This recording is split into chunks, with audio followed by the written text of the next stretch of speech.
What's going on, everybody? We are back. We got episode number 35, I think, of the Club and Sub podcast here. Tonight, we're going to be joined by Clint from the DiehardMMA Podcast. He's the host. Thanks a lot for joining us, Clint. As usual, I'm John Stargary. You find me on Twitter at MMA Fox. We got Luke at SWR_betting. You find him on Twitter at SWRMMA and Lags at Lags_the Capper. Again, this week we are still brought to you by betonline.ag. Check it out. Probably the best book for openers for MMA there is right now. They drop props before everybody else. Pretty high limits at open. Great book. You get 50% off your first deposit there for up to $1,000 if you use our promo code. That's ClubSub. So again, BetOnline, check them out. They're an awesome book. And as usual, if you guys could drop a like and subscribe, that'd be awesome. It would help us a lot, and we'd really appreciate it. So here we go. Great card starting 9 a.m. Eastern time. So our friends in Europe actually get a bit of a treat this week. They get two cards they can actually watch with their eyes all the way open. But yeah, we're going to jump right into it. First fight of the night, we got Victoria Leonardo taking on Magny and Fiorot. And I was just talking about this fight before we came on here. I was almost positive I was going to play Leonardo. I'm still thinking about it, to be honest. But there's a couple things here. So first of all, the reason I was thinking of playing her is Fiorot, the one time we saw her lose was her first fight, and it was in Cage Warriors. And she got ragged out pretty bad by Leah McCourt. And McCourt's grappling really not anything special, and Fiorot looked pretty rough off her back. Pretty concerning, especially when you think about Leonardo, who just fought Chelsea Hackett on Contenders, similar style to Fiorot, Muay Thai base. We all thought she'd hold up in the clinch, but Leonardo was able to drag her down and get on top of her. The issue that I kind of have with Leonardo here, though, she's so hittable at distance. She got head kicked 3 times in the Erin Blanchfield fight.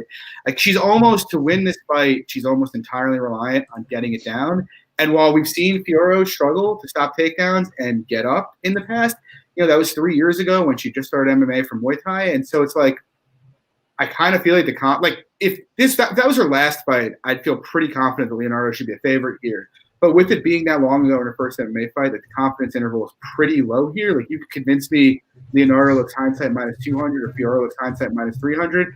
And then at the weigh-ins, Fiorot just looked way bigger. So I think the value's on Leonardo. I'm thinking about playing her, but I do think there are enough unknowns with regards to the grappling to make me a bit nervous. And if it stays standing, Fiorot's going to kill her. What do you think, Luke?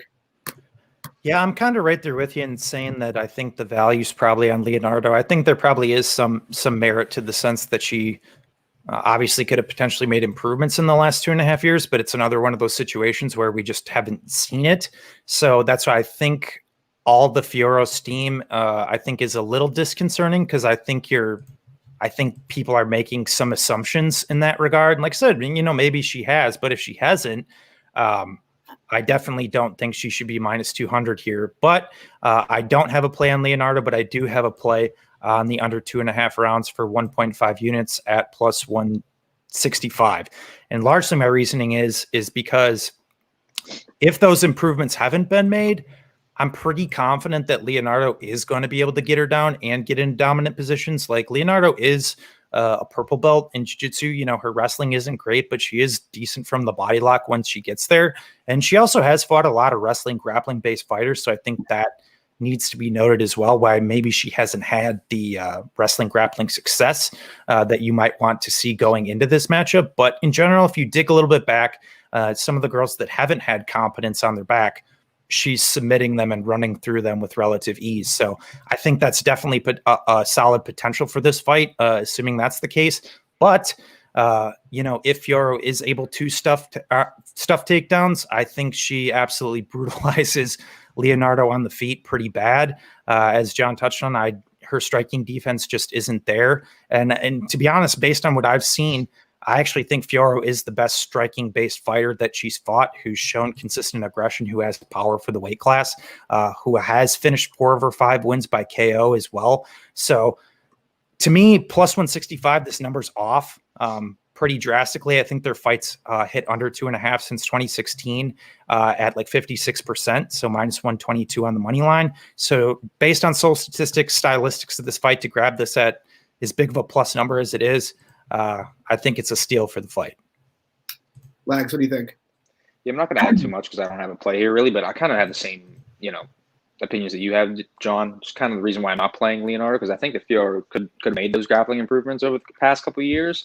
And the only reason that's really holding me off the under here is just I think it's going to be very clinch heavy, and I think that could just, chew up some clock. Yeah. So, I agree with you guys. I think Leonardo is the side value-wise, but again, if Fiorot's made the grappling improvements, then this could be a totally different fight. Clint, what do you think? First off, thank you guys very much for having me. I appreciate you bringing me onto the show.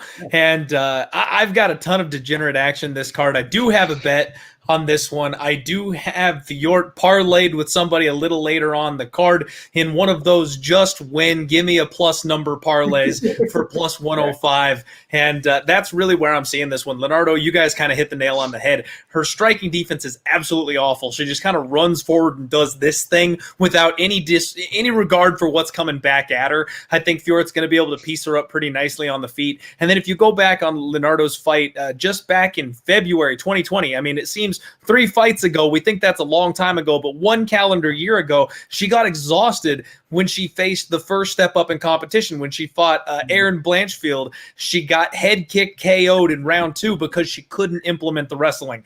The size difference here is concerning. I think there's going to be a strength discrepancy, and I think when Manon tires out Victoria, she's going to be a sitting duck on the feet. And I'm actually tempted to be even more of a degenerate because I like that under 2.5 spot you guys mentioned. That's a pretty juicy line. I feel like Fiorot's probably going to get the KO here, and if Leonardo's able to do anything, it will be ground game dominance. So I like that play. Yeah, I don't mind it. I don't mind it. That could definitely happen. We move on. We have the baby eagle, Umar Nurmagomedov, taking on Sergey Morozov, former M1 bantamweight champion. Luke, any thoughts here? Yeah, I'll start off by the top and saying I think this line is wide, but it's just one of those spots where I don't really want to bet the dog either. Just to me, it was that Evloev fight that was just kind of disconcerting. Granted, Evloev's an absolute beast. I can see that, and he's actually probably a better wrestler than Umar. I'm actually pretty confident in saying that. But in doing so, in that fight, he also did give up his back a lot of the times. And, Umar isn't, despite his name, he's actually not this traditional wrestling based like Dagestani guy. He's kind of like a Saeed Nurmagomedov, who's a guy who's going to, fight from range, utilize a lot of kicks, kind of play that point fighting pitter patter type game. And he manages distance really well too. So even in his moderately low volume nature, he doesn't really get hit a lot. And that's ultimately the reason why, he's 12-0. He's just coming out here now pointing guys. If not, he will go to the wrestling. And has a solid back take, good rear naked choke, puts his hooks in well. So that's kind of my consideration for the fight too. I think on the feet, Morozov can make this scrappy. But when it gets down, there's just too many poor defensive tendencies I've seen from him to say that I think Umar gets it done. But like I said, it's not necessarily that you can sit there and trust Umar to dive on legs for 15 minutes. It's just not his game. It's not what he's done historically. So with that, I think the line is wide. I was considering playing Umar by decision, but with those defensive flaws of him on the ground, that's kind of keeping me away from that as well. And I think the fight's just kind of a pass. But if you are to bet this fight straight, I wouldn't hate on anybody taking a half unit shot on Morozov. Wags, what do you think? I don't have too much to talk about this one, but Luke kind of touched on it right at the end there. I think that if you're going around this, you're playing a prop, but at the same time, it's tough to really gauge on where Umar's going to finish this fight because I think that the submission prop is totally live here in the spot against Morozov. But again, it's not really, his game plan. So kind of a pass for me, but I think, Umar wins this. Clint? Hey, these guys crushed it, man. I don't have anything to add to that. Luke broke it all down. I don't have a play on this one. I feel like this line is way too wide from a betting perspective. It's got to be dog or pass. And I feel like this is one of those spots where no matter what I do, it's going to be wrong. If I take Umar by decision, he's going to choke the guy out in the 3rd round. If I take him by submission, he's going to grind his way all the way through the judges' scorecards. Either way, I'm going to be stuck unhappy. So this is a complete pass for me. I'm staying off it. It should be a fun fight. And honestly, I'm kind of rooting for Morozov. I hope he comes in and, shows some people something. I hope Umar maybe is a little bit overrated. Those upsets are pretty fun, especially when I don't have a bet on the line for them. Yeah. So I actually took the shot on Morozov here. Took a half unit plus 420. Just something kind of interesting I noticed when going through the tape for Umar. if you look back, he did Fight Nights Global. He fights a guy that's 0-1, 2-5, 2-1. And then after that, they pull him from Fight Nights Global, and he proceeds to fight a lot of guys that are basically pretty much tailor-made for him, mostly jiu-jitsu guys who don't really have much hope to hold him down, and who don't really have much chance to stand with him, except for he has a fight in PFL in 2018 with Sadie Kakramanov. And Kakramanov was 5-0 at the time, which is why I'm assuming they were cool with matching him up there. But Kakramanov actually has pretty good first-level takedown defense. And Umar, unlike, Khabib and Islam, doesn't really chain takedowns together. It's really single shots. And he stuffed them. And the other thing Umar does, it loves to do, is kick. Kakramanov didn't really kick with him. He stepped into the pocket and was willing to trade. And he actually outlanded him pretty significantly there. I had no problem with Umar winning, but I thought it was interesting because it kind of showed as good as Umar can look at distance, when you actually force him to kind of get into a bit of a dogfight and fight in the pocket, he's not bad, but he's mortal. He's nothing like super special. Like, I think he's one of these guys who's good everywhere, but great nowhere. Whereas Morozov, look, there's some holes in the grappling, Luke. Like, I agree with what you said, but also what you said, like, Movsar Evloev is really, really legit. And he also does chain wrestle him. He's the kind of guy, if you stop his first takedown, he's not going to get off you. He's going to stay on you until you wear down. It's not really Umar's game, and I actually think Morozov's got decent first-level takedown defense. And so I kind of think, I don't think he's the better striker necessarily, but I think he'll be competitive if he forces pocket exchanges.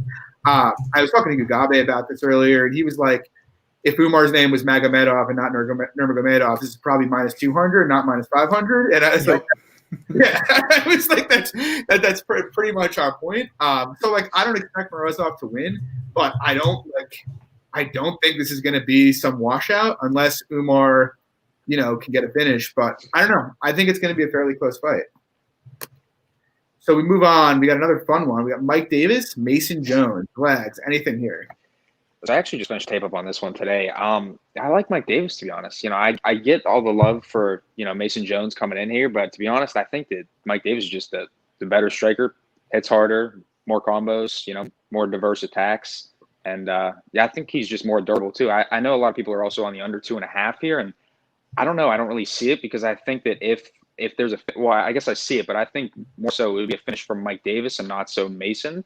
So, I like the Mike Davis side. I think money keeps coming in on it. I'm going to, probably play it, but not until it gets to like minus 140, minus 145 maybe. Just kind of see where it's, head out. Clint, any thoughts here from you? Yeah, man, I'm super high on Mike Davis. I like this kid, and I've had my eyes on him. I've been waiting for his next booking, and then when this line dropped, I was like, like, I was not happy with the giant price, but I thought, okay, you know what? Maybe we parlay him. And then I started looking at Mason Jones, and I thought, damn, like, this kid is no slouch. So this became a pass situation for me because, kind of like Luke was talking about earlier, I want to say it's dog or pass, but I'm not betting the dog because I think the favorite's going to win it. So I was going to go ahead and pass. But just like Lags mentioned, man, if the money keeps coming in and pushing this line down, if I get a minus 140 by fight time, I'm going to go ahead and take that shot. That's kind of where I feel the sweet spot is for Davis. I don't want to pay minus 200. I don't want to pay minus 185, but I absolutely think he's got the tools. And I also think he's just physically stronger, man, especially at the weigh-ins. When you see these guys step up next to each other, he is so freaking thick. This guy, I don't know how he makes the weight class. He's got so much muscle on that frame, and he doesn't slow down either. He's not one of those guys that gasses because of the amount of muscle they're carrying. It seems like he can go 15 minutes, and he can do it hard. That fight with Sadiq Youssef really impressed me. So even though Jones is coming in from Cage Warriors, he's a 2-division champ, he's all that over there, and we know that's a good regional show, I just think this is a really tall order in his UFC debut, and I'm looking for the opportunity to bet Beast Boy. Yeah, I'm kind of with you. So I haven't bet this yet. The line keeps getting narrower and narrower and narrower. So I'm sitting here like, if I wake up at 7 a.m. tomorrow after I drop the kid off at daycare, am I going to see minus 135 or do I drop in at minus 150 now? So I like Davis to a lot of what you said, Clint. I like Mason Jones a lot as a prospect, to be honest. I don't think he's a future champ or anything like that, but he seems like a guy who could be, top 25 and 55. He throws a lot, he comes forward. he grapples. Like, that's usually a pretty good recipe to win fights in the UFC. I don't think, though, he has much chance to grapple Davis. In terms of the boxing, I mean, there's levels, and I just think Davis's is a lot better. I guess the concern would be, Jones is down to go to war, and Davis seems to be too. We saw that, Clint, kind of to your point, in the Sadiq Youssef fight. And so I guess that's a little concerning. The two of them can just get into a pocket war, and at that point, it's like, well, throw out whatever edge you have out the window. It doesn't much matter. But I do think Davis kind of has him covered everywhere here. Kicks are a bit concerning. It's funny because you talked about how wide the line was when it opened. And I remember seeing the line and being like, yeah, that's about right. And then everybody's just been pouring in money on Mason Jones. So I'm leaning towards betting Davis. He's fought better fighters. I think his skill set's a level above everywhere. And, for whatever reason, I don't know what's driving the movement. I know he's dealt with some injury issues, but I don't know. I think this should be Davis all day. Luke, what do you think? Yeah, so I'm kind of more with Clint in the sense that I don't have a bet on this fight yet. If it keeps creeping down more, I would be happy to play Mike Davis. But I think I guess I'm more so on the side of giving Jones a tad bit more credit than some others just based on the matchup. Like, I feel like the kicks could play a large component of this fight. Davis just doesn't check kicks, and he's largely just kind of, I don't want to say stationary boxer. Me and Z got into this because, Davis actually does have good footwork. But in terms of like lateral movement, he's not, a guy circling the cage. He's content to, control the center and trade combos. And with that, I feel like Mason Jones also isn't a guy who's just going to kind of try to play like a pitter patter game. Like, I feel like Mason Jones is going to come at him. So it's going to be like, where does the rubber, I guess, beat the road in the fight? Can Jones kind of, get that like brawling type nature potentially out of Davis? Because I do think Davis is the better boxer. I think he's the better striker. I do think he's the better fighter, fought the better guys. I get it. I kept Davis as a favorite. I'm picking Davis, but I do think Jones can give him a bit of a fight. So we'll see. But yeah, I guess I'm a little bit more impartial than more people this one. Like, I don't love Davis, but I don't really love Jones either. It's kind of a fight I'm fine with passing on, to be honest. Lags, did you touch on this already? Yeah, I did. Yeah. Okay, cool. All right, so we move on. We got Baby Figueiredo taking on Jerome Rivera. Clint, anything here? Man, nothing here. Between last fight and this one, these are perfect opportunities for you to get a mimosa, go get yourself a fresh breakfast burrito, chill and enjoy, because we've got a 14-fight slate, and we don't have to bet every single one of them, even though our souls scream at us to put money on every single fight. I couldn't find shit on Little Figueiredo, man. When it comes to fight tape online, I had such a hard time finding anything for him. What I gather is that he's decent on the ground, and he's got that Figueiredo family power. So the concern I have is the tall man defense of Jerome Rivera. If he leans back and gets clipped, this could be a spot the UFC is trying to set up. Give this kid a win, get him out of there. And I think Rivera's dropping to 125 again, which, as we know, if you struggle, you go back down a class. Sometimes that durability bites you again because you don't have quite as much water in your brain. So I'm seeing a violent finish here, because either this guy gets exposed, and Rivera is a half-decent fighter. If he doesn't get clipped, he might be able to put something on Figueiredo, maybe catch him with a submission or something like that later in the fight. Otherwise, he gets clipped and knocked out early. I'm not trusting this debutant, especially at chalk, especially when the only reason he's a favorite is because he's the brother of the God of War. No thanks, I'm good. I'm just going to watch this one. Yeah, I think Clint nailed it on the head, to be honest with you. Pretty much exactly what I'm thinking. Like, I looked for as much as I could on Figueiredo, but I found one fight on the tape index, and I wasn't able to really dig up anything else. He seems like a Walmart Davidson, that's what he seems like. I doubt he has the power, and so it's just like I don't really see much of an edge with him. Gun to my head, like, I don't like Rivera's game. Like, yeah, he does have that tall man defense. He's an okay grappler, but like, I guess grappling would be his best skill, but I don't really think it's UFC level. So it's weird, but he's fought way better competition. So it's like I can't really comfortably bet Figueiredo as a favorite again with such little data against the guy who's fought UFC comp. So yeah, I guess I lean Rivera when it comes to value. But yeah, I mean, Clint probably nailed it. They're definitely setting him up. They're not just throwing him in there with a guy who's going to butcher him. So who knows?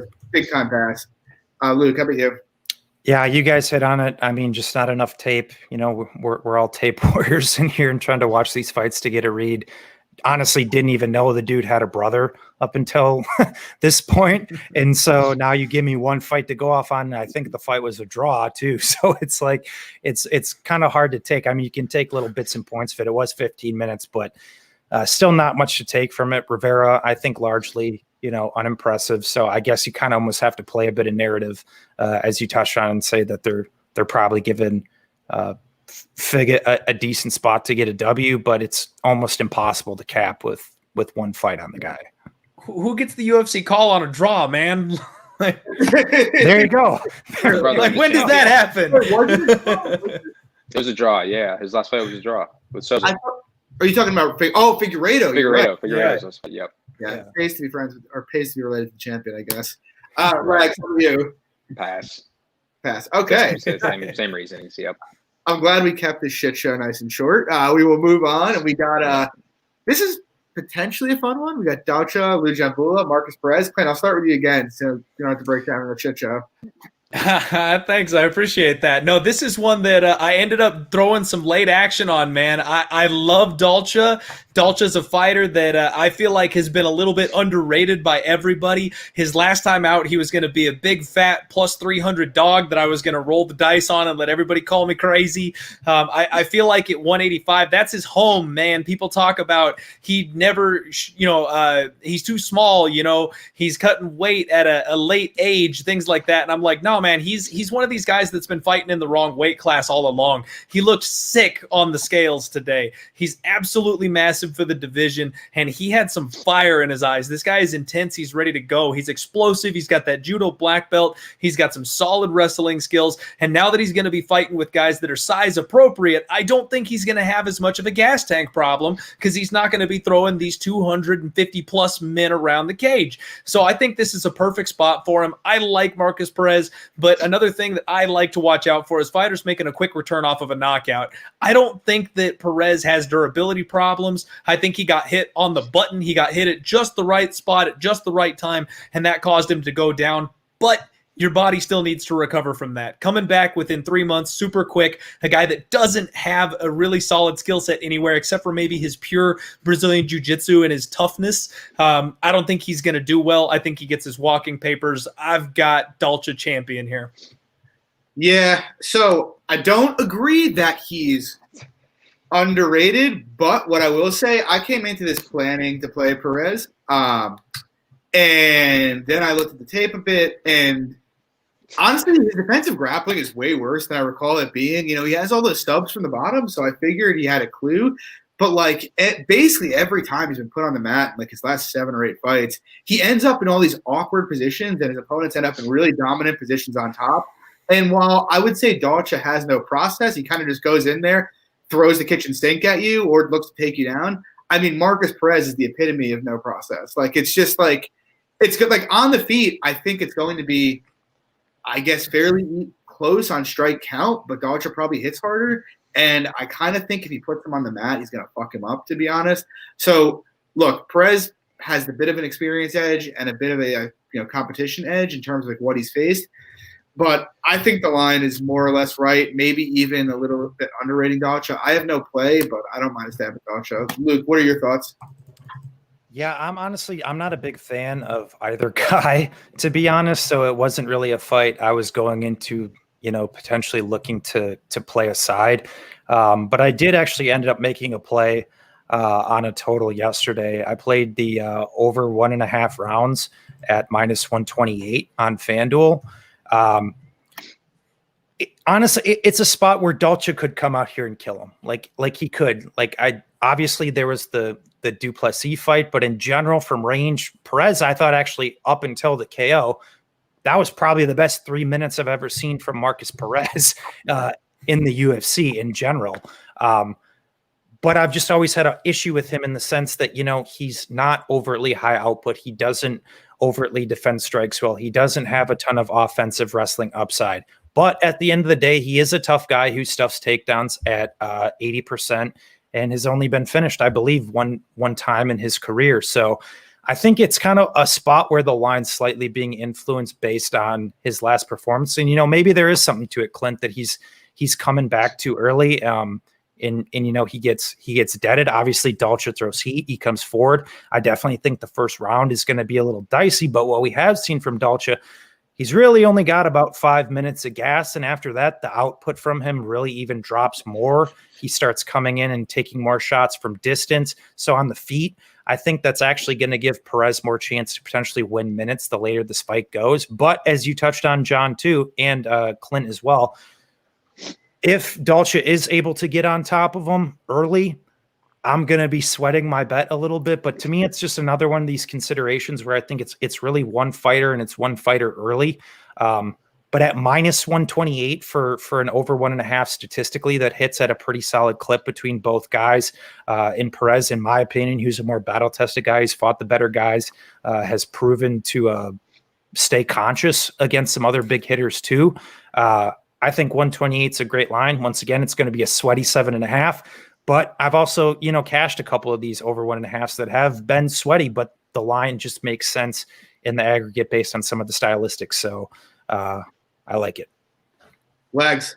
So I'm gonna keep this short and sweet because I'm also on the over 1.5 rounds. So I got that. I have one unit on that is minus 142. Pretty much the same kind of thing, fading the narrative of the early Dolce KO. And to be honest with you, I actually think that a Perez decision at plus 500 is kind of intriguing. I think that if Perez is defending those early takedowns, strike from him at range, I think there's a chance. Honestly, I think this is going to be a close fight. It's one of the toughest ones to call, I think, on the card. And so that's why I'm passing from a money line perspective. Yeah, fair. And we move on. Oh, this is going to get swept for me. We got the Tibetan Eagle, Sumadarji, taking on Adashev. There should be some graphic going across the screen being do not do what I did.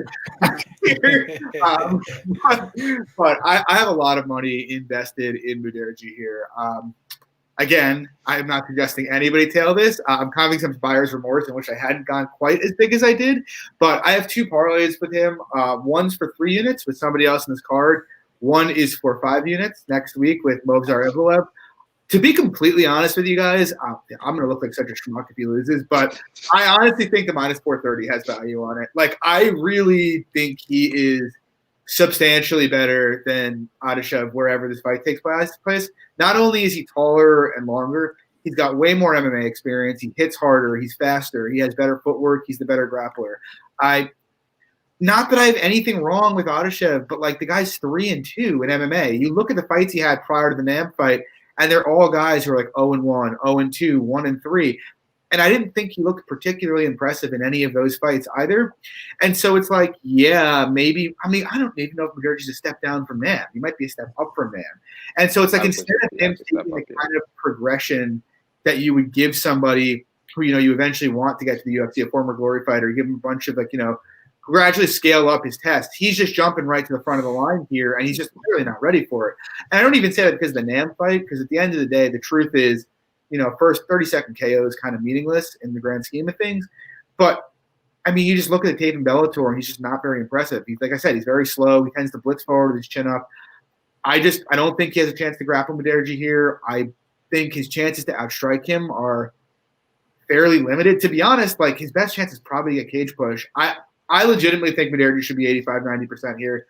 So, yeah, I am very invested in him. I'm not recommending playing him at minus 430, but I do sort of think there's value on the line. Luke, how about you? Yeah, I'm sure everybody else will have some opinions on this as well, so I'll keep it brief as possible. But Mudarji is my first leg of a parlay.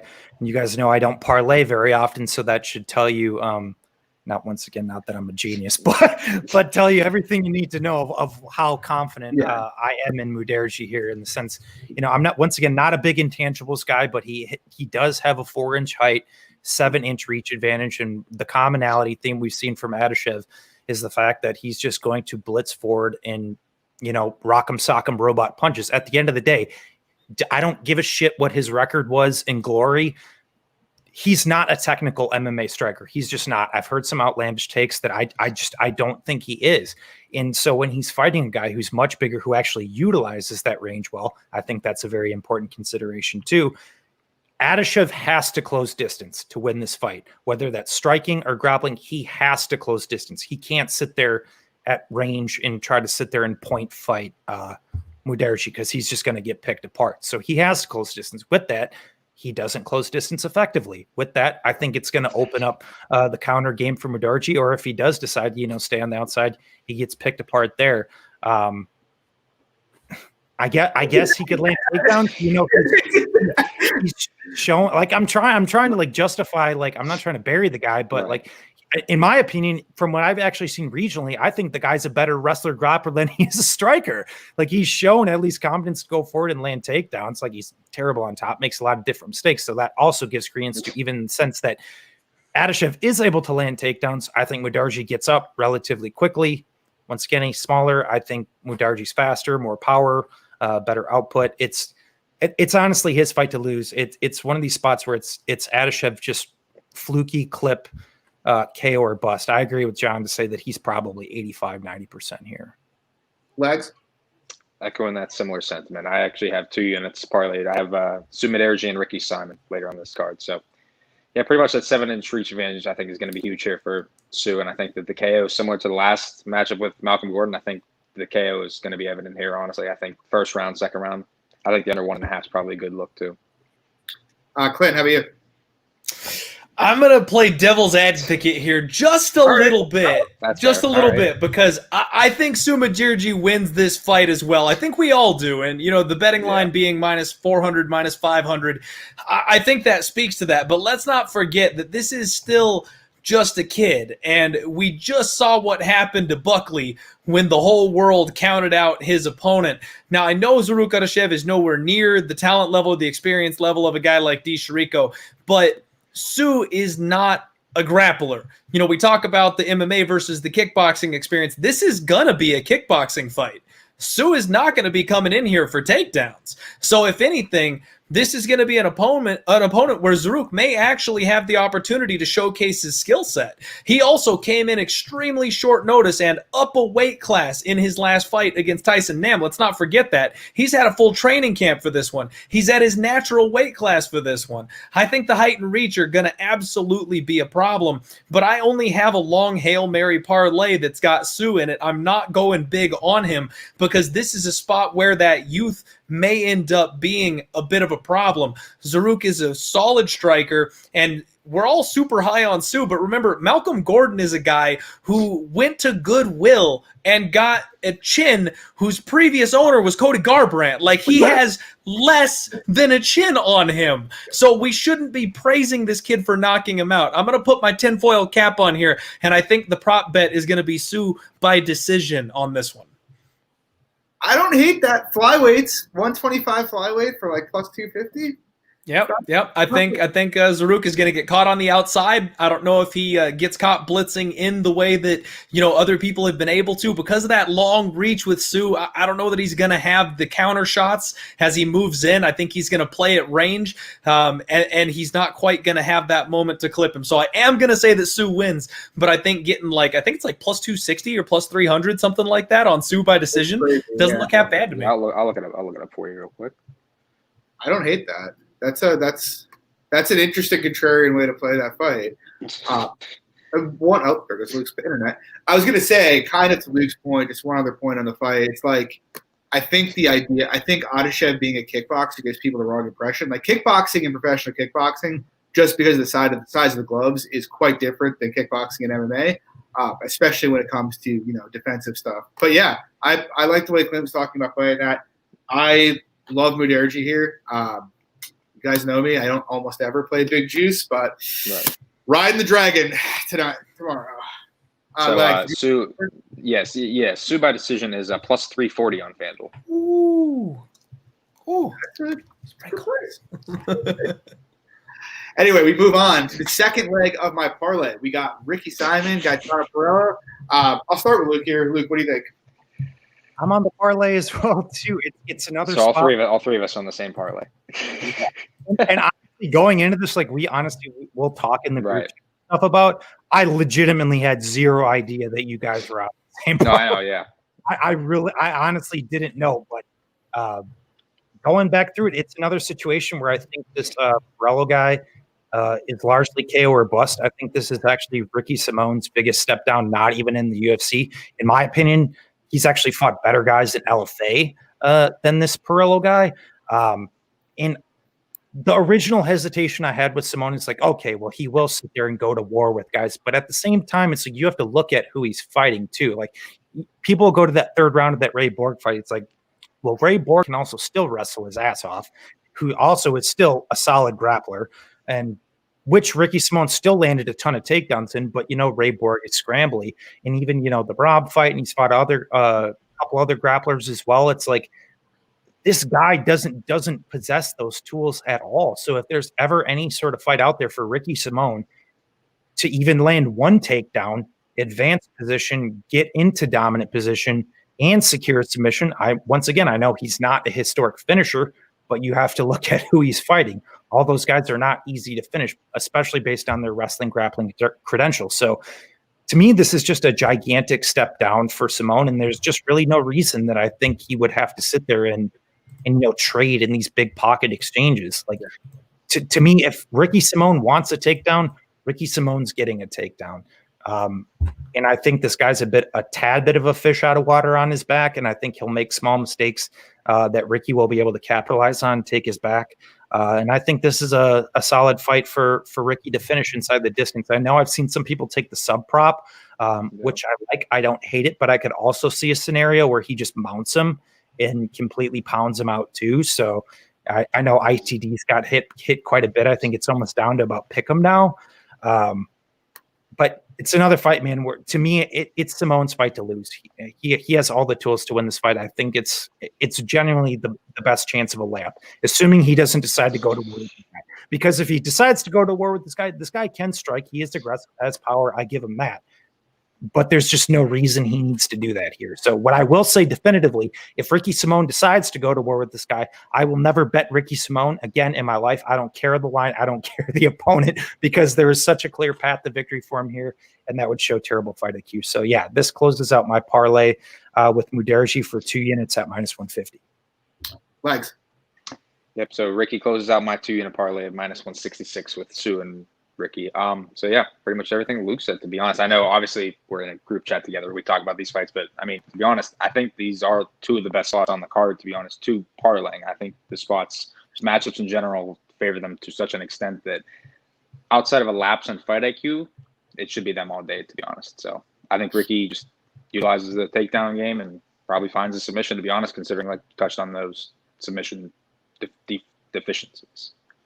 Clint, what do you think?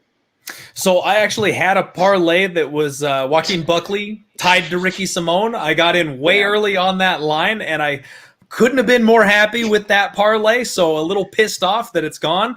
And then I do have a lottery ticket that's a combo Wednesday-Saturday that's 13-1. Ooh. So taking the big chalk, the safe plays on Wednesday, rolling into UFC 257 for some fun. And Simon is on that, but let me tell you guys something. We've seen Ricky Simone have some lapses in judgment. We have seen him make some absolutely terrible choices. And another thing that I've been doing is I do a post-weigh-in show for odds.com every single Friday. In this case, it happened to be on Tuesday since we have Wednesday fights. Guys, Simone looked awful on the scales today. He looked absolutely terrible on the scales today. And his opponent looked fantastic. His opponent is 28 years old. He's in the prime of his career, and he's a sick striker. Now, we call people aggressive. This guy's reckless. He is a downright reckless striker, throws knees and elbows from any angle he possibly can. And we've seen Ricky Simone get flatlined by a retired Uriah freaking Faber. This fight no longer feels safe to me from a parlay perspective because of what I saw on the scales this morning. And we haven't seen this kid fight in over a calendar year. He didn't have a single MMA fight in 2020.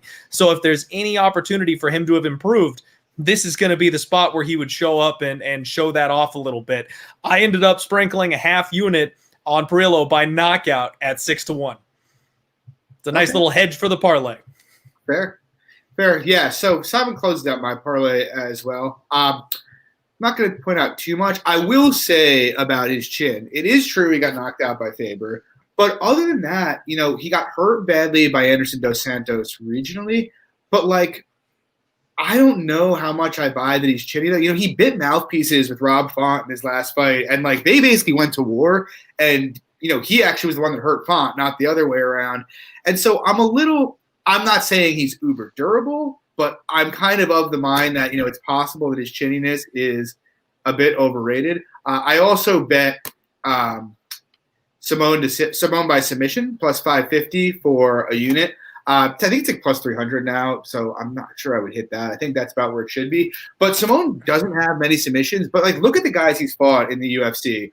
Marab, who's virtually impossible to outgrapple. Montel Jackson, who's we saw against Brett Johns, just uses those meat cleavers for hands and just hold your arms down. Hadi Yahya, who he took down, but like obviously he's not going to submit Hani. And then obviously the Font and Faber fights, and then Borg, a guy who's super scrambly. Like he's not fighting guys who are really weak on the ground, who he's going to have an opportunity to advance against. Whereas here, I kind of think it's kind of dependent on how much he wants it. Like if he's bonus hunting and he really wants to get him Perillo out of there early, I think he will. I heard Jonah on Z's show today, and he said he thinks you could almost justify Simone being minus 1,000 here. And not that I cap him that wide, but I do think it's up there. Like Simone's wrestling is next level, honestly. He probably is underappreciated as a wrestler, to be honest. So yeah, he closes out my parlay, and I have him by submission as well. All right, so we move on. We got Omari Akhmedov taking on Tom Brees. Lags, what do you got? So I got a unit and a half actually on Tom Brees minus 136. Yeah, I think this is pretty much Tom all day, to be honest with you. I think that, you know, the narrative of him quitting is kind of clouding everybody's, you know, judgment in this fight. I think that, you know, obviously Tom's a much better striker here. And as long as he can keep his fight standing, I think that he's going to be able to knock out Omari, to be honest with you. Because I think Omari hasn't fought this caliber of a striker before. The guy, you know, this type of precision, accuracy. I think this is Brees all day, to be honest. Clint. I'm not quite sure what to do here, Lags, and I never agree on anything, so it's a little uncomfortable. I've got 3 units to win 2 on Brees at minus 150, and I completely agree, man. I've never been high on Omari Akhmedov. This guy is a grinder. He's a grappler, and he's got some big power, but he throws one at a time, big bombs. It's not like he's fast or anything. Boxing, hands, the speed, the accuracy, everything is advantage Brees. And then even at the face-offs, man, I remember Omari Akhmedov being a big man. Brees is huge. He is so much bigger than Akhmedov is. When they faced off, I think Akhmedov is going to have a really, really hard time taking him down. And the other thing is I feel like Omari Akhmedov has a bad gas tank. We almost saw Chris Weidman get him out of there in their fight. And we know, even though Chris Weidman's got that wrestling skill set, he's at the end of his career as well and doesn't have the best gas tank either. With Brees having the size advantage, what I would perceive to be the strength advantage, that jiu-jitsu he's capable of doing on the floor, and then the boxing advantage as well, I think it's Brees all day, man. I like this spot as well. Yeah. So I have Brees minus 122. Fortunately, Bet DSI did not cancel my bet. I bet a unit and a half on him. I will say this. So I'll briefly play devil's advocate, and it's kind of like my one concern with this fight. I was talking to somebody who's relatively sharp about this fight, and he was like, well, look at what Akhmedov's fought. Look at the strength schedule, and look at Brees' strength schedule. And like that does concern me, and I do think Akhmedov can hit takedowns here for sure. That said, Akhmedov really has poor cardio, and I kind of think he probably can't hold Brees down. Like if you look at him, I think he's averaging less than 0.5 advances per takedown, which really isn't a great sign. Like I pretty much think Brees can stand right up. So it's really kind of a question of, do we get Tom Brees with that's all there, or do we get head case Tom Brees? But I think he should be better on the feet. Akhmedov can win minutes via takedowns and win the fight for sure. That's why I'm kind of light on Brees here, just because of his general flakiness. But I do think he's the more skilled fighter all around. I actually think he's got a decent chance to threaten Akhmedov in the grappling. But we'll see. Yeah, I'm on Brees. What do you think, Luke?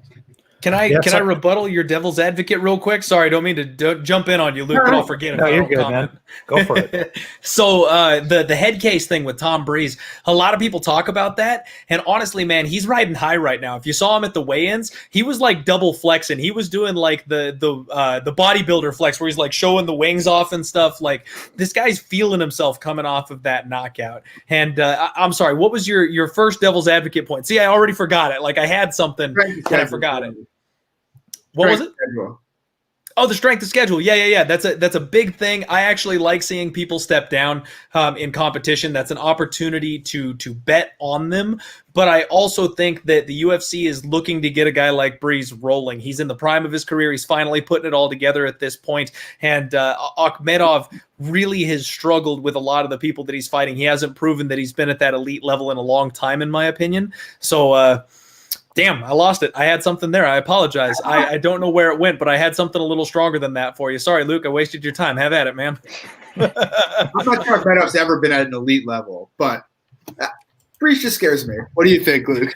Yeah, so I guess I'm the only one on here who doesn't have a bet on Brees. I definitely don't have a bet on Akhmedov either. To me, I capped Brees minus 186, so I think even around minus 150, I mean, you're getting 5%.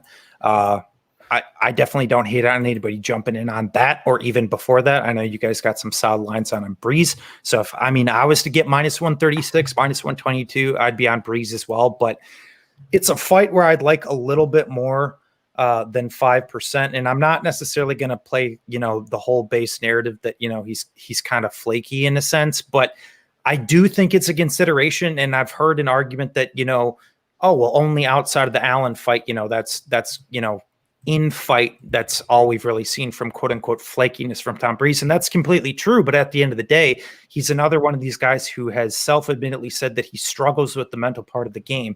And so despite us, not seeing it overtly in terms of his fights, you still don't really ever know what gauge you're going to have on Tom Brees. I've always actually said if the best Tom Brees shows up, I think Tom Brees is a top 15 middleweight perennially. Like he has the skill set to be there. But if the best Tom Brees doesn't show up, Akhmedov, comes out old school Akhmedov, which I think he actually should, and go full crazy and chuck strikes, because we actually have seen a more composed Akhmedov in recent years.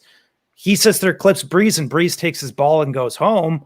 I wouldn't be shocked with that either. But from an overall stylistic perspective, I think it is a decent fight for Tom Brees, but I just like a little bit better of a price. Yeah, I don't disagree with I remembered my point. I was gonna blow you guys up on Twitter later. It was gonna come to me at like 2 a.m. and I'd like wake up and get my phone and be like, shit, now I got it.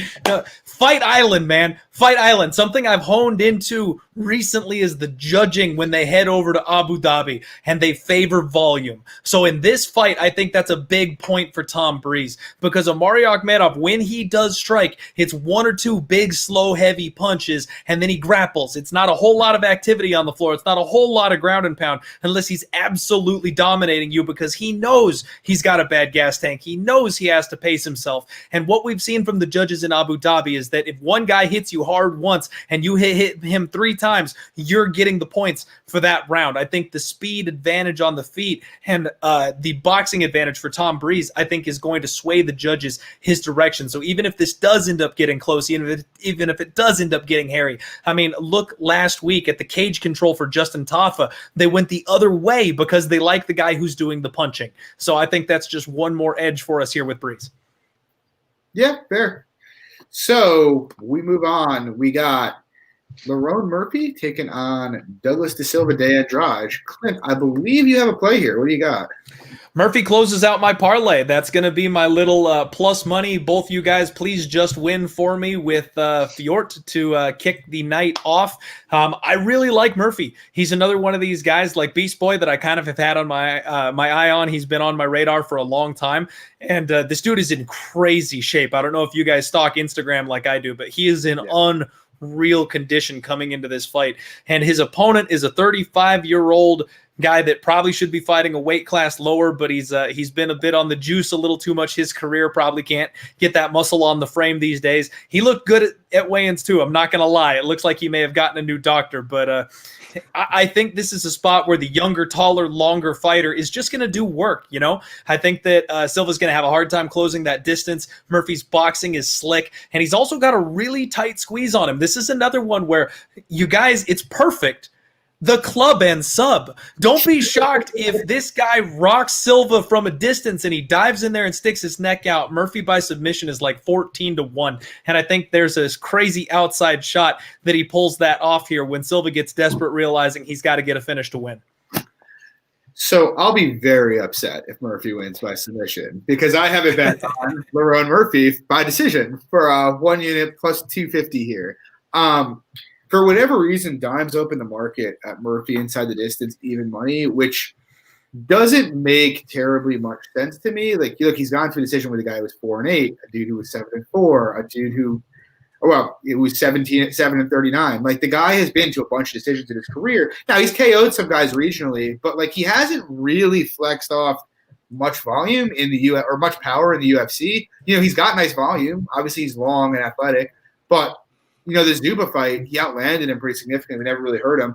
And the Ramos fight, I know we finished him, but that was weird. Like, that was one of the weirder sequences I've ever seen, where it seemed like Ramos was in complete control of that fight. And then, yeah, like Ugabi said, completely bizarre. And then he just seemed to like randomly touch him and he was hurt. I do have some worries about the fight for Murphy, because I do think it's a step up in some respects. Like, Ramos and Tukhugov probably better athletes than Andrade.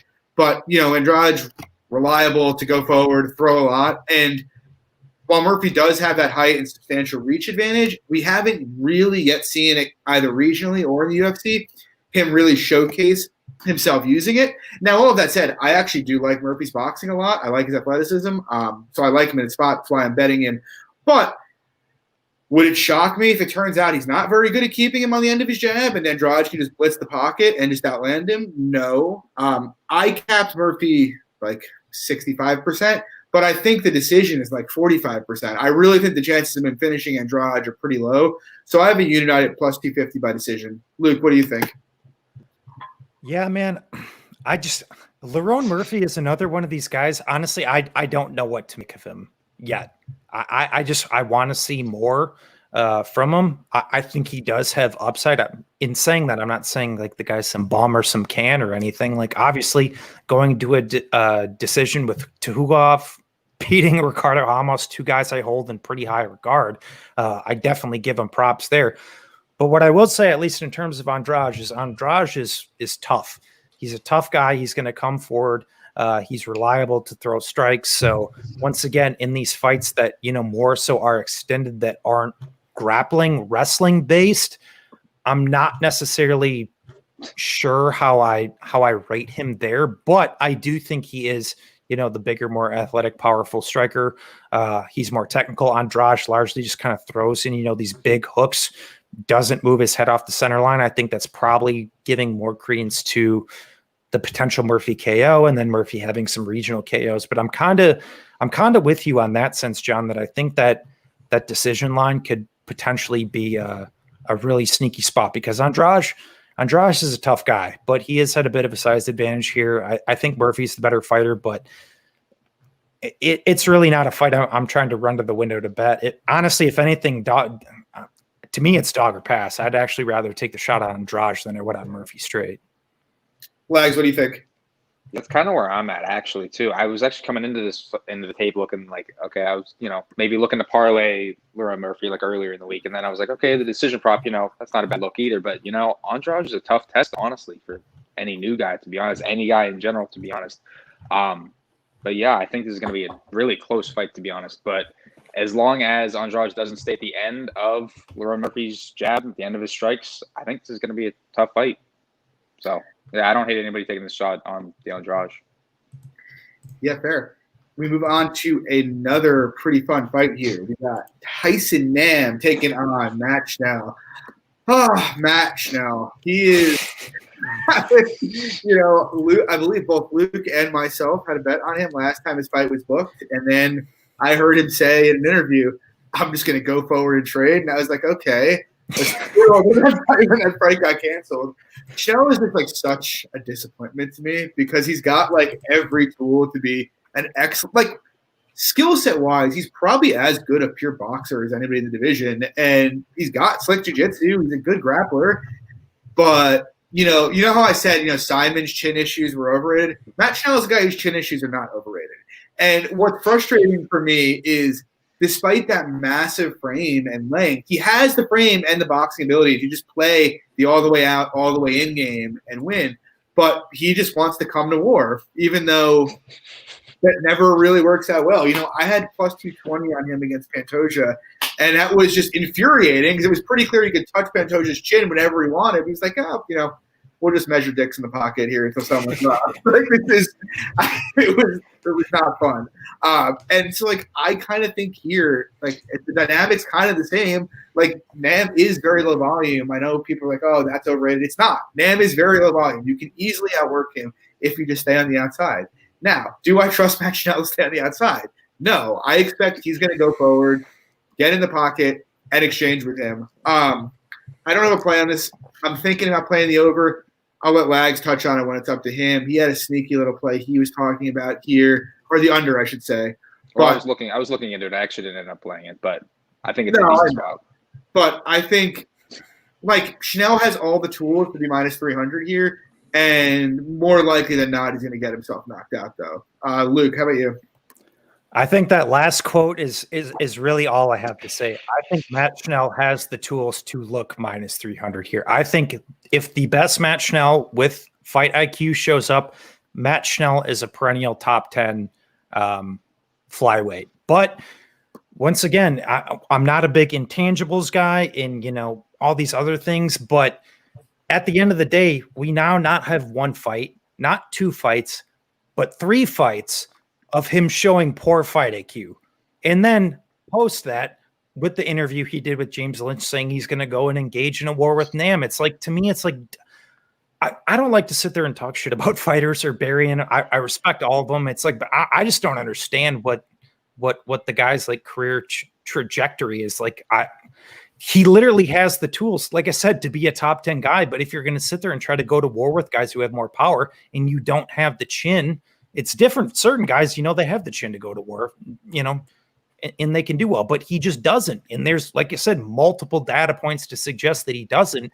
So to say you're going to do that with Nam, who in my opinion is probably one of the bigger hitters in flyweight historically, once again, not volume wise, he's not going to go out here and put on a volume clinic, but the guy does hit very hard for 125. So if that's his approach to this fight, it's you're setting yourself up for a losing battle, bro. Go back and look at that Matt Schnell, Marco Beltran fight. Matt Schnell has had 7 UFC fights. Go watch him fight Marco Beltran. Completely different guy. He fought that fight great. I think that's the best Matt Schnell we have ever seen. You told me we were going to get Matt Schnell versus Marco Beltran, that we were going to get Matt Schnell versus Tyson Nam. If I was going to get that guy, I'm betting Schnell pretty heavily here, actually. But once again, multiple data points to suggest that he's not going to approach the fight this way. I gotta pick Nam. I don't have a bet on it, but I think it's a decent hedge to play Nam KO in Schnell decision. Lags, how are you? Yeah, so John was talking about this earlier, and right after I finished the tape before the prop lines came out, I was looking at the stats and I was like, fight ends in round 1 is actually going to be a sneaky good spot, I think, here, depending on the line they drop. So 8 out of 10 of Schnell's wins have come via round 1, and all 3 of his losses have come in round 1. And then to Nam's side, 58% of his fights end in round 1. So, I was hoping for maybe a 4-1 type spot, and it's hanging at 2-1 right now. And, I'm not super high on that just because I think there is a world where Schnell does win decision here. Yeah. But again, can't really trust the IQ of him. So passing, but if that ends in round 1, number was a little bit higher, I'd probably take a stab there. Clint, how about you? So, first off, let me just say that I think this card is going to be violent. I think you can make a case for every single under on the board. There's like 2 overs that I think I would be semi-interested in, and that would have been the Dolce and the Sue spots that I feel like could be sneaky over 1.5 spots. You guys hit the nail on the head. I like Schnell a lot. I like what this guy brings to the table. He's dangerous everywhere, but he has that IQ and durability issues, which makes it just impossible for me to bet on him against somebody who is tough and durable like Nam is. So I have been watching this spot, and this fight has been rebooked like 2-3 times now. Yeah. Every single time they put this fight out, I bet the under 2.5. I'm on the under 2.5 at -125. I felt like I had to on principle at this point because I've locked it in 3 times and never actually gotten to watch this fight play out. Man, last time when he weighed in and looked god awful, I was sitting there doing this because I'm like, he had a horrific weight cut, and now he's going to take on Tyson. Nam, thank you for the easy money, sir. But no, they reset it. He looks good on the scales this time around. And the most concerning thing for me, I'm shaking in my boots right now. I think somebody got in his ear because I think it was MMA Fighting or MMA Junkie. One of those two has a more recent interview with Tyson Nam or with Matt Schnell. And they ask him how he thinks he's going to win this fight. He says he plans on skipping his jab off of Tyson Nam's forehead for 15 minutes. I'm terrified. That's exactly how you beat Tyson Nam. If you work the jab, you stay on the outside and you just keep peppering him with volume, stick, and move. That's exactly how you beat this man. So I don't know that Schnell is capable of sticking to that game plan. There's a very good chance that at some point he gets suckered into a brawl and then gets clipped and put down. I also think that if he does get this fight to the ground at any point in time, he can absolutely sink in a submission of some kind. He's got that dangerous skill set. So my under isn't dead yet, but I don't like that he's no longer talking about brawling. It makes me a little nervous. Yeah. I mean, I'd love to see him not do it because I love his potential. But now we can bet Schnell on a money line instead of the under 2.5. Yeah, if that's where his mindset's at, you can take that dog shot. I think I'm going to pass. I think I need a little wider, to be honest. We got another potentially fun fight. We got the Happy Warrior, Roxanne Modafferi, taking on Viviane Araujo. Luke, what do you got? Man, I really wanted to lay a very large bet on Vivi in this, and ultimately I can't do it. And it's honestly off of one small thing. I can't get the Alexis Davis scenario out of my head. And now people say, oh, Luke, well, Alexis Davis didn't take her down. No, but I think this is still interesting. Vivi actually took her down, and then she got reversed from top, and then she got controlled for roughly 2.5 to 3 minutes to end out the round and did not stand back up. Maybe I'm missing something, but I've watched a ton of Vivi tape. She has been taken down as well, but she's never had her shoulders on the mat, from what I recall, in any other scenario outside of that Alexis Davis fight. That's an extremely big red flag in this fight to me, because the one time she has been grounded, her shoulders have been pinned to the mat. You can say she was resting or whatever. Not, I really don't care. But at the end of the day, she's 75% right now. I can't bet that. I can't lay the chalk. I can't throw her in a parlay because I have not seen the girl get back up when she's been grounded by someone who's at least competent in the grappling. Like, I believe Alexis Davis is a black belt as well. And you can say, Roxy only lands takedowns at 25%, only averages like a couple per fight or even less than that. It's like, to me, it's not so much that Roxy doesn't have a ton of takedown upside. It's like Vivi could stuff, 1, 2, 3, 4 takedowns. It's like, but what happens if Roxy gets the 5th? Well, to me, it's like, I don't know. I don't know. The one data point we have to suggest, the girl has not gotten back up when she's been grounded. So that's just a massive, massive concern. But what I will say, I think Vivi is a top 5 flyweight. I think she has all the tools. Her takedown defense in the aggregate is solid. Black belt, high output, good power. She moves well. And one thing I will say why I was always like moderately low on her and why I've kind of done a 180 is I think she actually has addressed that cardio issue. Like, she went a super high output fight with Montana De La Rosa over the course of 15 minutes. Granted, still a lot of defensive issues. She still got hit, I think, 85 significant times in that fight. I don't concede that, but still won that fight 30-27. So I think that there's some credence to that in terms of how she fights in optics. But in general, I think she actually has addressed the cardio issue. But if Roxy's shooting on her 20 times, what does that do to her? So once again, I'm not saying bet Roxy, but ultimately I came in from the mindset that I might be maxing Vivi or having like a 4-unit planner to just passing, because that one Davis fight's just still so concerning to me. I need to see more of that, because we've seen Roxy squeak this stuff on decent girls. Shevchenko obviously can't stop a takedown. I get it, but once again, massively undervalued. Macy Barber tore ACL, but still massively undervalued. Andrea Lee, massively undervalued, got takedowns. So that's one thing I'm trying to take into consideration more, is that there are these certain fighters that are just consistently undervalued, and at the end of the day, they win and they come through at a decent clip. So I'm not trying to be getting caught, holding a massive Vivi ticket, even though I think she kills her, and actually I think she's live for a KO. But that's just a massive consideration that's staying me away from laying such a chalky price. Legs. Yeah, pretty short and simple here. I just think that Roxy struggles with those faster, powerful, more agile strikers, and that's exactly what Vivi's going to bring to the table. Has 92% takedown defense. And I pretty much think she passed that Roxy test against De La Rosa last time out, so I think this is a perfect spot for her. But again, the money line, not really a great prop, and again, I think more often than not she's going to win by decision, but with the rickety striking of Roxy, we could see a KO here, to be honest. Clint. Lags and I had a conversation about this one a little bit back, I think, via DM. And I think this is dog or pass, man. I feel like this is the spot where everyone's counting out Roxy. That's when she shows up.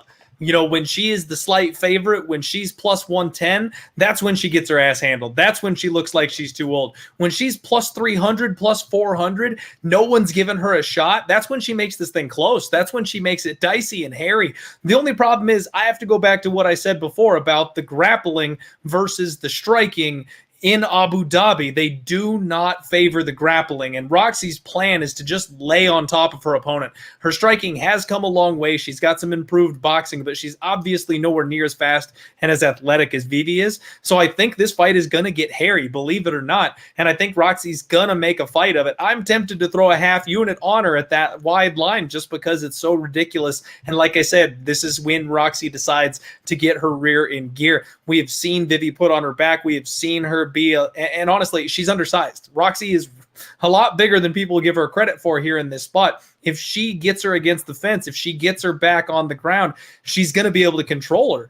And I think Roxy could steal a round or two here. So because I've got so much other action already on the card and on spots that I find better, I think I'm going to go ahead and pass. But don't be surprised if Roxy gets her hand raised again tomorrow morning.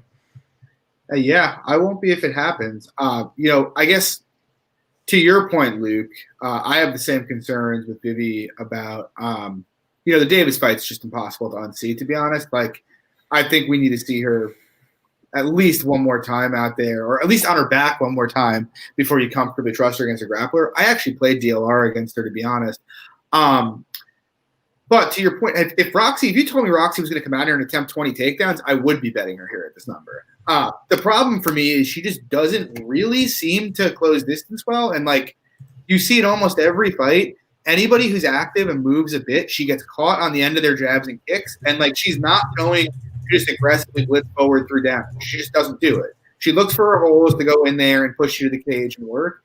But, she's pretty easy to keep on the outside if you know what you're doing. And that's kind of my concern. You look at the Lee fight, I think she only attempted 4 takedowns or 5 takedowns in that fight and hit 2 of them. And one of them was because Lee's an idiot and threw a spinning back fist for the 4th time in a row and got caught doing it. And so it's I just don't. My issue, it always is with Roxy, is the lack of athleticism and wrestling ability. It's there. The girl she's gotten down, you had Barber with a torn ACL and Antonina, who we know now can't really defend takedowns at all. Just doesn't have good balance in the clinch. And Lags touched on it a bit, that Vivi kind of faced her Roxy and DLR, who is more aggressive with the takedowns, is more athletic. Not sure she's stronger, but I do trust her technically a bit more. But all the same, the cardio concern for Vivi is it's still there. If Roxy comes out and actually can force her on the fence and make her work a bit, I think it could get dicey towards the latter part of round 2. But if she can't get her down, she's going to get crushed here. I actually think Vivi KO could be interesting. I think those leg kicks are going to be there all day. We've seen Roxy react, I want to say it was the Murphy fight, but really poorly to leg kicks. And Vivi kicks about as hard as any woman in the sport. So it's a pass for me. Like, if I wake up tomorrow morning and it's plus 350, I might have another conversation. I might think differently and change my mind, but I think the line may be a little wide, but I'm not sure it's wide enough for me to justify a bet there. But yeah, we move on. We got this should be entertaining if below level. We got Ike Villanueva taking on Mamouche, Vinicius Marrera. I'll start with you, Clint. Anything here? Under, baby, under.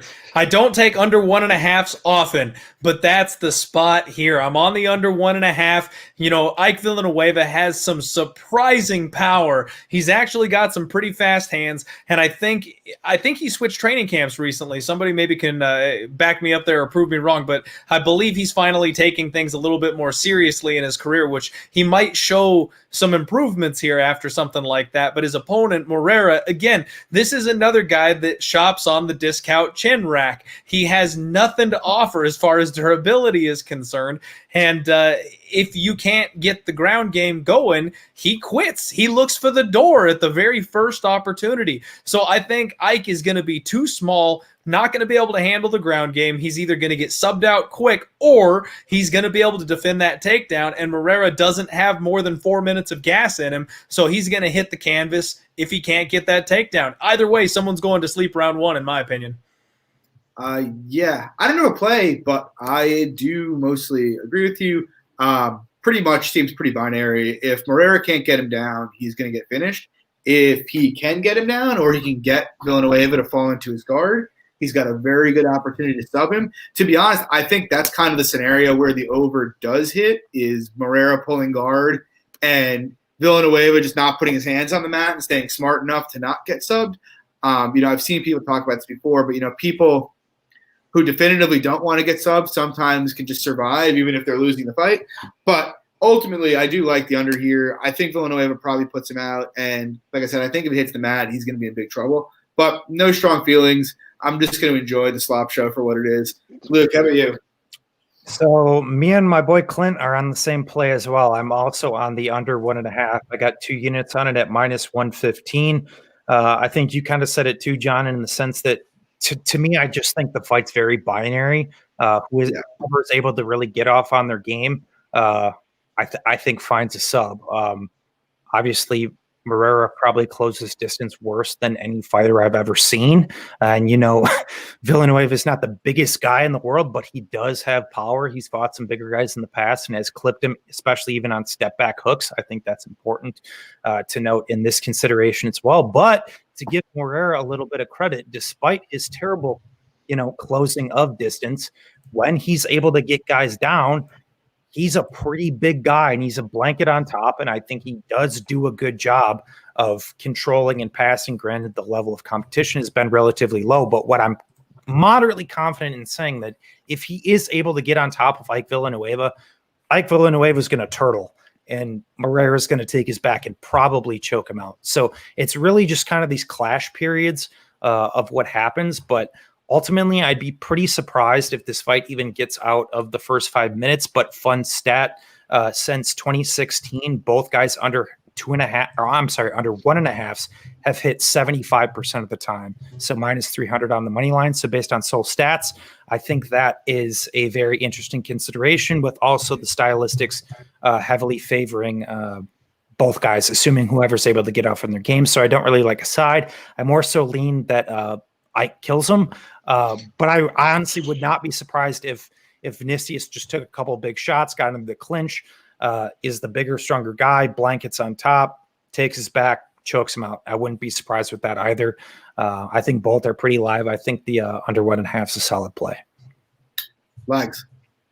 So I actually like Ike in this spot. And, it's really weird because usually I'm on these type of unders, with all these statistical significance, pointing towards the under, but I don't know why. I have that, that spidey sense feeling that just like this is that sloppy fight that just squeaks its way over. I don't know why. But to be honest, that's the only I like the under as well. Just kind of, hard for me to pull the trigger, I think, to be honest, with these two low level guys. Nice, Lex. I respect that. All right. So we come to the co-main event of the evening. We got Warley Alves, Munir, the sniper Lizez. Lex, I'll start with you. What do you got? I was gonna say no. Oh, come on, John. You got to start with you. this Yeah, one. John. Come on. You got to do the campfire. I want the Lizez people to go first before I rain down fire and brimstone. But I'll start. Yeah. Okay. So it's remarkable to me. Like, I remember when this line popped up on FanDuel, everybody's like, "Oh my God, minus 136! This is the line of the century. Let's all pile in." And sure enough, go look on BetMMA Tips. Everybody has piled in on this. Why? I don't know. It's almost like, you guys remember when Edmund fought Derek Brunson? It was like, "Oh, Brunson's chinny. He's done. He's done." It's Edmund. The difference is Edmund Shabazian is a lot more proven than fucking Munir Lizez is. Munir Lizez fought Razak Al-Hassan, who, by the way, that win is aging worse by the day, who literally gassed out 90 seconds into the fight and then was standing there like, cool. He throws some nice knees. He throws some nice step and elbows. He's also got pretty poor defensive grappling, like against a guy who is a black belt, who is a dangerous submission threat, and who's also got real wins against legit top 30 opponents in the UFC. Like, that alone, I think, would be enough for me to be willing to bet Alves as a dog. But then it blows up to plus 210. I just don't really get it here. I mean, I get how you could say this is an evens fight, or maybe make Lizez a slight favor because of the Alves gas tank. And like the Krause fight was concerning for a number of reasons for me because he just seemed to completely blow his load in that fight. But he's only 30, and it's not like he's gassed out in every fight of his career. And like watching Al Hassan get him to the fence, get under his hips as easily as he did in that fight, like makes me think Alves, if he wants to, he's going to put this fight on the mat. And like we've seen Lizez held down before.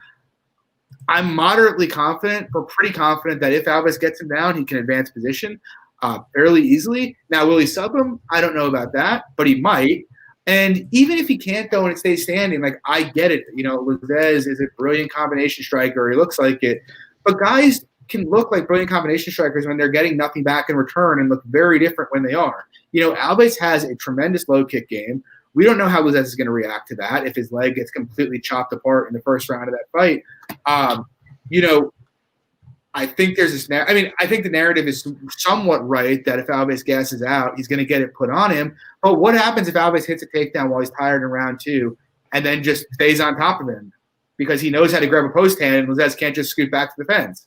Like, then we're talking about him squeaking a greasy decision. I just think there's so many – for a guy who's fought and beaten guys like Nordine Taleb, like Alan Joban, who's fought so many good fighters and beaten them, to now be fighting a guy in his second UFC fight who, by the way, is 32. He's 2 years older than him and who is a massive liability in grappling. I don't really see a great reason for Alves to be a significant dog. If you want to say because of the cardio, Lizez minus 120, minus 125, okay. But I think the line is crazy, to be honest. I have a unit on Alves plus 210. I also have a half unit on submission plus 600. I have 0.25 units on Alves round one submission plus 1,400. And then I put 2 units kind of on a soft-ish hedge on the under 2.5, minus 112. But I'll say this with that as well. Like, if it goes over, I don't really think that's necessarily a good sign for Lizez, because if Lizez is actually getting off on his game here, he's probably finishing Alves in this fight. If it goes over, it means Alves is probably having a moderate degree of success, either grappling or standing. So, yeah, that's my take. I think this is nuts. We'll see. Luke, how about you? Yeah, so no bet for me, but definitely a contrarian take. I like Lizez here. I largely think Warley is probably tied to the early round one sub.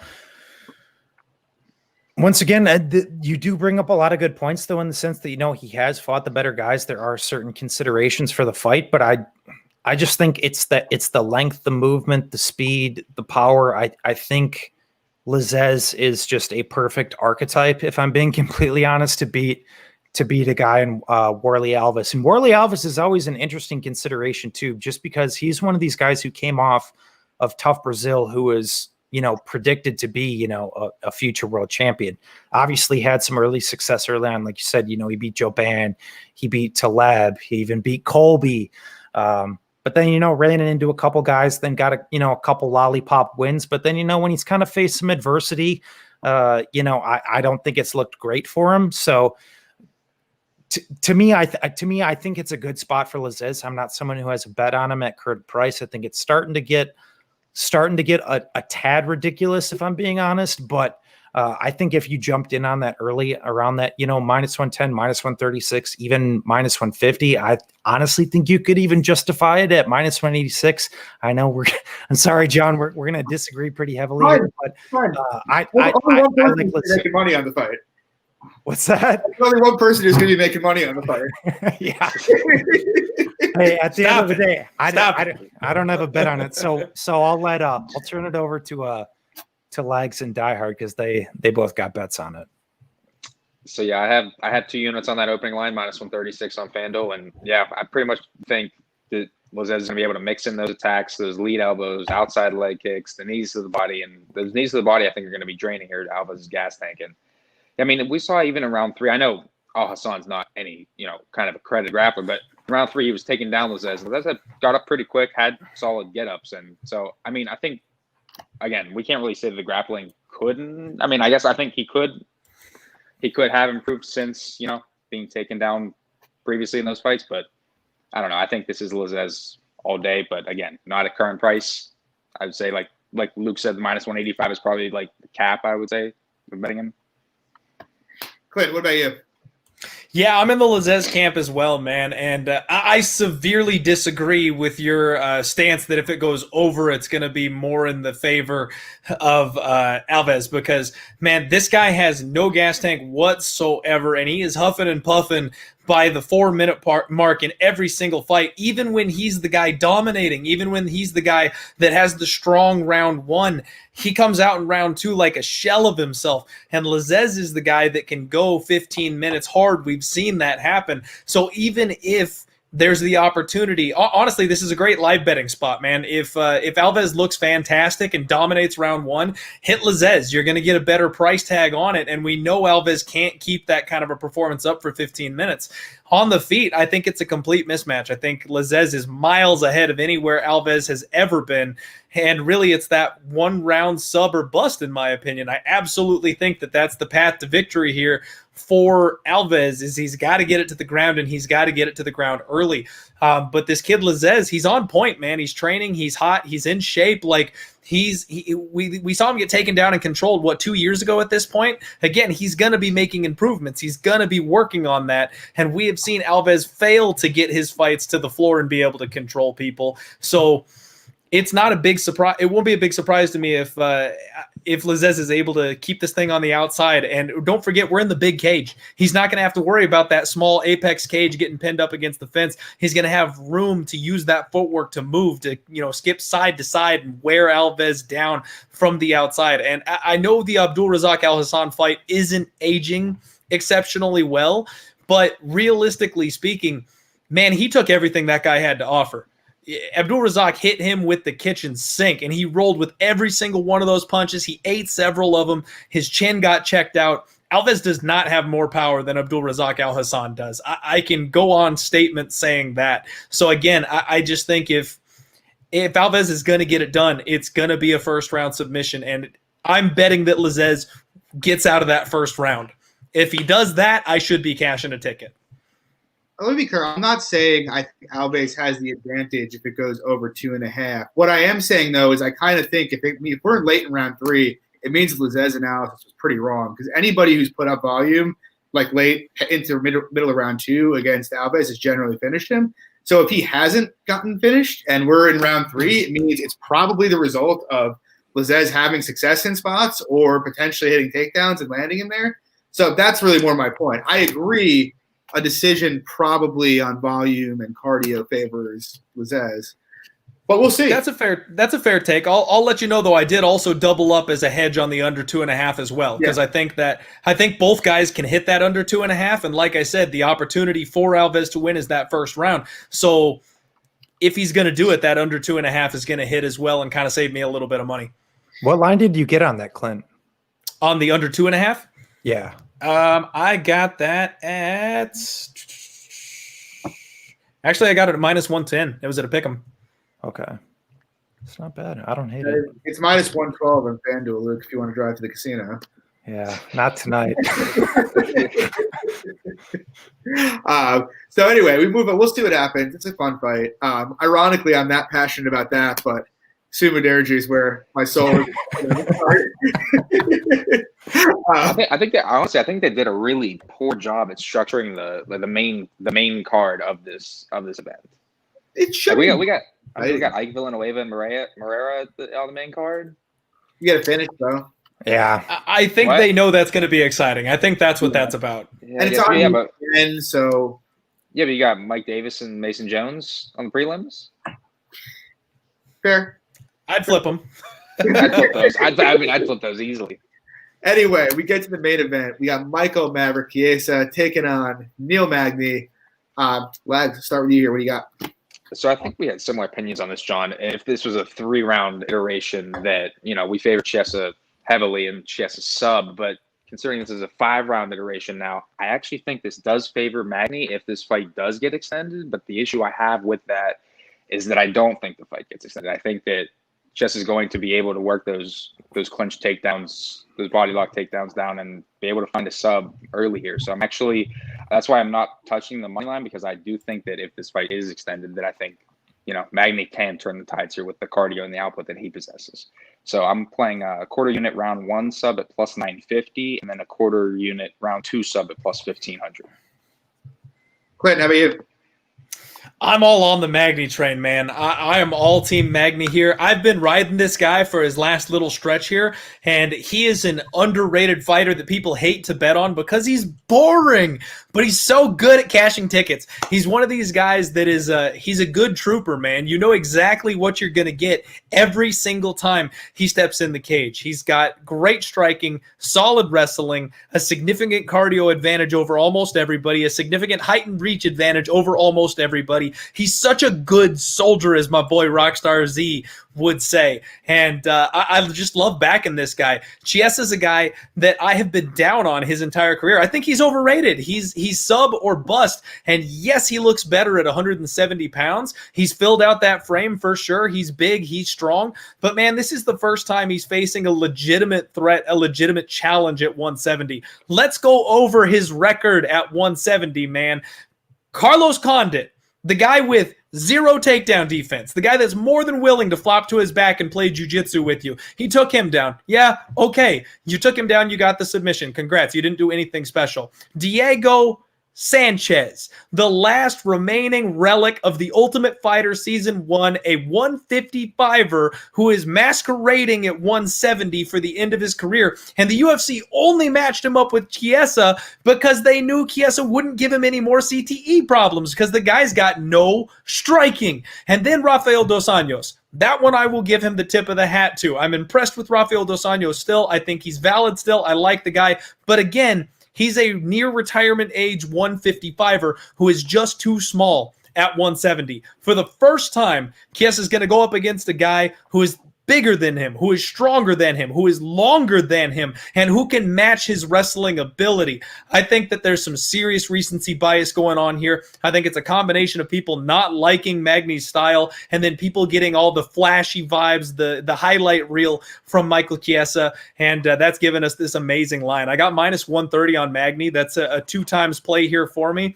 And I'm laying 2.6 to win 2. I'm sprinkling rounds 3, 4, and 5 because I think those gas tank issues are going to rear their head for Chiesa, and I think that Magny will get a rare late finish. And then I'm also betting the fight doesn't go to decision at +125, just in case Chiesa does get that first round submission. I think it's just like Alves, man. He's early or bust. If he doesn't get this thing and control the fight from round 1, he's going to end up gassing out and dying out. The longer it goes, the more it favors Magny. Yeah, it's hard to dispute that. So for me, these are two guys I've actually bet pretty accurately over the years. I was on Magny in each of his last two fights. Was on Chiesa against RDA. And to like what Lag said, in a 3-round fight, so I have a bet here on Chiesa. I have 2.5 units at plus 122. The thing is, I made that bet when it was a 3-round fight. I was not as fortunate as I was with Bet DSI, and I canceled my Brees bet. Betfair did not cancel my Chiesa bet. So I am still holding that for 5. And to be completely honest, I still favor him, but if it was a 5-round fight, I probably would have just played sub or some combination of like sub 1-2, to be honest, primarily because Chiesa we've seen finished before, and it's the kind of thing that Chiesa could dominate 3 rounds. And like, it's kind of weird. Like Magny's kind of gotten the reputation as just being a point fighter. Not that he's a particularly big hitter, but he does some tricky things in the striking, and he actually has a fair bit of finishes on his record. And so the last 2 rounds of this fight, if it reaches that far, it's going to be pretty fucking dicey, to be honest, for Chiesa. That said, I do like Chiesa a lot here. To me, I think Chiesa is going to ruin him in the grappling early in this fight. Both of these guys love to go into the clinch, and I just think Chiesa's clinch technique, both in terms of landing takedowns, head positioning, everything, is a lot better. And I think in top position, he's a lot better. We've seen Magny held down and submitted. Obviously, you give him a pass for Maya, but RDA cut through his guard like it was butter. Johnny Hendricks was literally like having a heart attack in the octagon and holding him on the mat when they fought. Now, that was a couple years back. Possible things have changed, but I am reasonably confident that the early portion of this fight is going to be controlled and likely dominated by Chiesa, if he doesn't get put out, obviously. But I think he's got a pretty good chance to find a sub. Like, I actually think a sub is somewhere in the 40 to 45% outcome range. Could prove to be wrong. We'll see. I do think if Magny survives early, he's going to probably take over this fight. But one of those things, like, I'm not thrilled about having this 2.5 unit bet. I probably would have gone a half unit or 1 unit if it was 5 rounds when I made the bet. But I figure now I can probably live bet Magny if worse comes to worse, unless my read's just totally wrong, in which case I was losing money either way, right? But I figure, I can get out of it. If we reach the end of round 2, and Chiesa's up 2 rounds, I probably can get in at a plus 185, plus 200 Magny ticket and go forward with that. So, yeah, I like Chiesa a lot here. I do think he's a substantially better grappler, and he's the better submission grappler. But obviously, the longer it goes, the more it favors Magny. Luke, what do you think?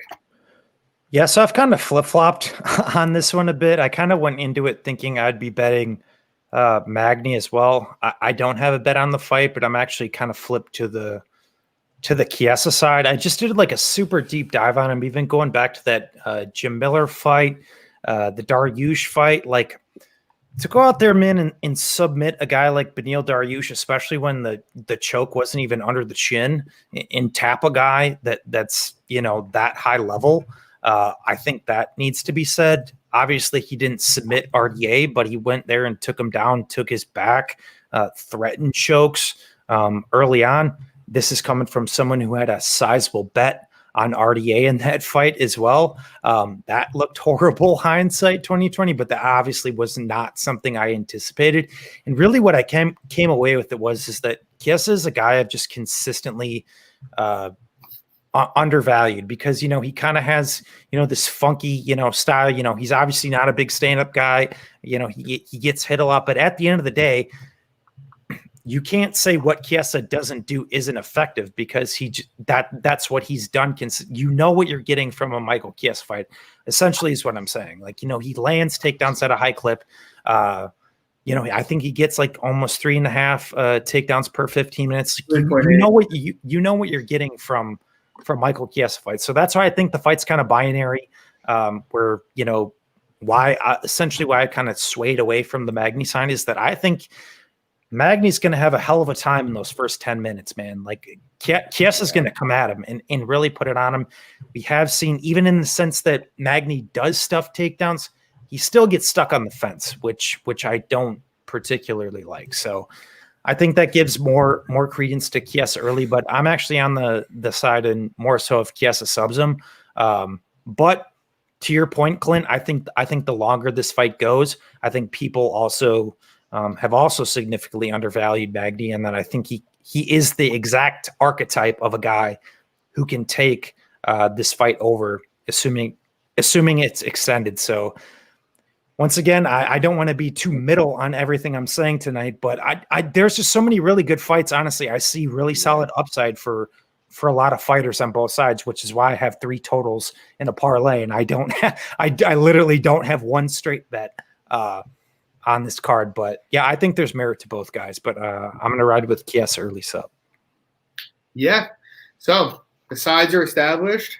The weights are all set. We got 14 fights in about 9 hours, guys. It's pretty exciting.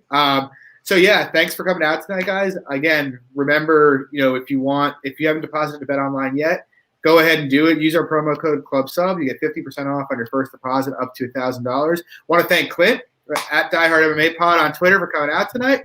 He has his own pod, the DiehardMMA Podcast. It's a great one. You should check it out. Clint, anything else you want to plug here while you're on here? Hey, just thank you guys very much for having me. This was an absolute blast. The DiehardMMA Podcast every Monday, 6:30 p.m. Eastern Time. I stream over there live on Odds HQ.